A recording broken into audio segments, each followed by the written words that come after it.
Cervical క్యాన్సర్కి HPV vaccine sir ఏ వయసులో ఇవ్వాలి? ఒక వయసు దాటాక పనిచేయదంటారు, నిజమేనా? యు ఆర్ వెరీ రైట్ అండి. ఎందుకంటే వ్యాక్సిన్ ఎప్పుడు ఇస్తాం మనం మామూలుగానే? ప్రివెంటివ్గా అది ఎప్పుడు ఇన్ఫెక్షన్ రాకముందు ఇస్తాం. మన పోలియో కానివ్వండి, డిఫ్తీరియా, టెటనస్ కానీ చిన్నప్పుడు వ్యాక్సిన్స్ ఎందుకు వేసుకున్నాం? ఎక్స్పోజ్ అవ్వకముందు వ్యాక్సిన్స్ మనకి ఇస్తారు. సో ఇప్పుడు కోవిడ్ కూడా మన వ్యాక్సిన్ కోవిడ్ వచ్చినప్పుడు కూడా తీసుకున్నట్టు వేరే వేరియంట్ కోసం తీసుకున్నది రాకముందు. సో అట్లనే ఈ యొక్క హెచ్పివి అనేటువంటి యొక్క వైరస్ ఎక్స్పోజర్ కాకముందే మనం ఇవ్వాలి. సో ఐడియల్ ఏజ్ అంటే అడలసెంట్ గర్ల్స్ అంటే around 11 to 12 years. So 24 to 25 దాకా ఇవ్వచ్చు. సో అంటే దానికి రేషనల్ ఏంటి అంటే సెక్షువల్ ఇంటర్కోర్స్ అనేటువంటిది ఆన్సెట్ అవ్వక ముందు. ఎందుకంటే ఈ వైరస్ అనేది చాలా కామన్గా ఉండే వైరస్, ఇది కొత్తగా వింతగా వచ్చే వైరస్ కాదు. 80% ఆడవాళ్ళు హెచ్పివి ఉంటుంది. ఏదో అంటే అన్యూజువల్ ఇన్ఫెక్షన్ వచ్చేసింది హెచ్ఐవి లాగానో అలాంటి హెచ్బిఎస్ఏజీ లాంటిదో ఇన్ఫెక్షన్ కాదు ఇది. So this is very widely prevalent virus ఇది. సో కనుక ఇది రాకముందే దీన్ని తీసుకోవడం మంచిది. సో ఆఫ్టర్ ఎక్స్పోజర్ అయిన తర్వాత తీసుకుంటే బెనిఫిట్ ఉండదు. అందుకే చాలాసార్లు ఏం చేస్తామంటే ఆఫ్టర్ 25 అడిగినప్పుడు వాళ్ళకి హెచ్పివి టెస్టింగ్ చేస్తాం, అసలు ఆల్రెడీ వైరస్ ఇన్ఫెక్ట్ అయ్యిందా లేదా అని చూడడానికి. మరి డార్మెంట్గా కూడా ఉంటుందా? ఒకసారి ఇన్ఫెక్షన్ వచ్చి క్యాన్సర్గా మారకుండా?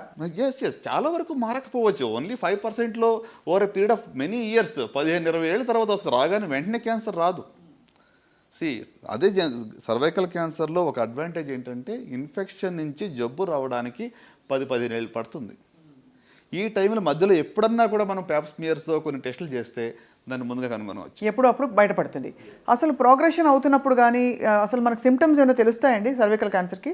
యూజువల్గా ఏంటంటే క్యాన్సర్లో అది స్టార్ట్ అయ్యేంత వరకు, ఫుల్ ఫ్లెజ్డ్గా జబ్బు వచ్చేంత వరకు సిమ్టమ్స్ ఉండవు. అండ్ అప్పటికి బహుశా సెకండ్ స్టేజ్కి వచ్చేసి థర్డ్ స్టేజ్, అర్లీ స్టేజ్లో కూడా చాలా వరకు సిమ్టమ్స్ ఉండవు. Unless you get tested. Unless you get tested. అందుకే స్క్రీనింగ్ ఎందుకు అంటున్నాము? మీకు సిమ్టమ్స్ వచ్చే లోపల టెస్ట్ చేయాలి. మీకు సిమ్టమ్స్ వచ్చేటప్పటికి జబ్బు వచ్చి డయాగ్నోసిస్ అంటాం, స్క్రీనింగ్ కాదప్పుడు. సో అందుకనే సార్ వెయిట్ లాస్ అయిపోతుంది, అన్యూజువల్ డిశ్చార్జ్ ఉంటుంది బాడీ నుంచి, ఇంకేదో అవుతుంది అని చెప్తారు. బట్ అంత వచ్చిందంటే ఇంకా పూర్తిగా క్యాన్సర్ వచ్చేసినట్టు, ఇంకా ట్రీట్మెంటే అక్కడ. కరెక్ట్, డయాగ్నోస్ చేసి ట్రీట్మెంట్ ఇవ్వడమే. ఓవరాల్గా సార్ మహిళల్లో ఒక 4-5 చక్కటి అలవాట్లు లైఫ్ స్టైల్, జీవనశైలిలో వాళ్ళు పెట్టుకోవాలి ఈ క్యాన్సర్ల బారిన పడకుండా అనడానికి ఏమన్నా ఉన్నాయి? Especially for breast cancer. అంటే is it something preventable with conscious lifestyle choice? Sure. Breast అన్ని ఒక 60 to 70% క్యాన్సర్ మనం ప్రివెంట్ చేయొచ్చు ఓవరాల్గా చూస్తే. సో దాంట్లో రొమ్ము క్యాన్సర్ కూడా ఎందుకంటే రొమ్ము క్యాన్సర్కి మీరు చూసినట్టయితే ఇంపార్టెంట్ రిస్క్ ఫ్యాక్టర్ ఏంటి? ఒబేసిటీ. ఓకే, సో ఒబేసిటీ అంటే అగైన్ హార్మోనల్. బ్రెస్ట్ క్యాన్సర్ ఎందుకు వస్తుంది? That is hormonal imbalance. Oestrogen, progesterone hormones ఎక్కువగా ప్రొడక్షన్ అవుతుంది, ఫ్యాట్లో నుంచి ప్రొడక్షన్ అవుతుంది ఇవి. సో కనుక ideal body weight maintenance, balanced diet, physical activity, okay, moderate or I would say no alcohol. ఎందుకంటే excess alcohol is also risk factor. చాలా క్యాన్సర్కి ఆల్కహాల్ రిస్క్ ఫ్యాక్టర్ అండి. అంటే ఇటీవల you see number of people, మరి నేను ఇందాక చెప్పింది నంబర్ ఆఫ్ పబ్స్ కానివ్వండి, హోటల్స్ చూస్తే చాలా కన్సంప్షన్ పెరిగిపోతూ ఉంది.